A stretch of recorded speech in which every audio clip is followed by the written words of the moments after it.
మన ఇష్టాలను దేవుని ముందర, మన తండ్రి ముందర పెడితే ఆయన చిత్తం ఏమై ఉన్నదో మంచి అనుకో, ఎస్, ఆ తండ్రి యొక్క ఆలోచనకి తగ్గట్టుగా నీ ఆలోచన ఉందనుకో, ఆయన ఓకే చేస్తాడు. కాదంటే ఏం చేస్తాడు?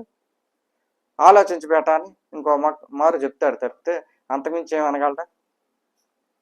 మీ ఇష్టాలను, మీ కోరికలను, మీ వాంఛలను మీ తల్లిదండ్రులకి చెప్పి వారిని మెప్పించి, నీకు ఇష్టమైతేనే ఈ పెళ్లి చేసుకుంటా, నీకు ఇష్టమైతేనే ఈ జాబ్లో జాయిన్ అవుతా, నీకు ఇష్టమైతేనే ఈ కోర్స్ తీసుకుంటా, నీకు ఇష్టమైతేనే ఈ క్యాంపస్లో జాయిన్ అవుతా అని నువ్వు నీ తండ్రి యొక్క ఇష్టాన్ని, నీ చిత్తాన్ని తెలుసుకొని నడుచుకోవాలి. అప్పుడు ఆయన కాదనగలడా? నా పట్ల నా కొడుకు ఎంతో విధేయత ఉందని చెప్పి పొంగిపోయి మరింత సంతోషిస్తాడు నీ పట్ల. ఇక్కడ ఒక కుష్టి రోగి వచ్చి ఏమడుగుతున్నాడు? ప్రభువా, నీకు ఇష్టమైతే, నీకు ఏ రోగం ఉన్నా సరేను, మనలో ఏ రకాలైనటువంటి మాయ రోగాలున్నా దేవుని దగ్గరికి వచ్చి ఏం అడగాలి?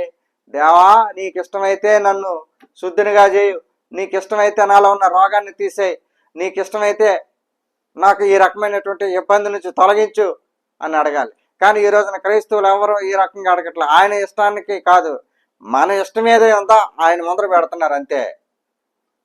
చేస్తావా చేస్తావా, అంతేగాని ఇంతకీ అది దేవుని యొక్క ఇష్టమై ఉన్నదో లేదో అన్న ఆలోచన ఏ ఒక్కరికి లేదు. ఈ రోజున ఒక కుష్టి రోగి ఏమంటున్నాడు?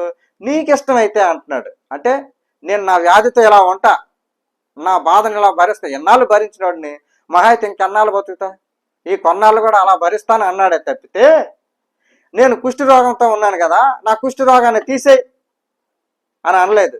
నీకు ఇష్టమైతే నన్ను బాగు చేయి, నీకు ఇష్టమైతే నన్ను శుద్ధినిగా చేయి, నీకు ఇష్టమైతే నా రోగాన్ని తీసేయి అని అడిగాడు.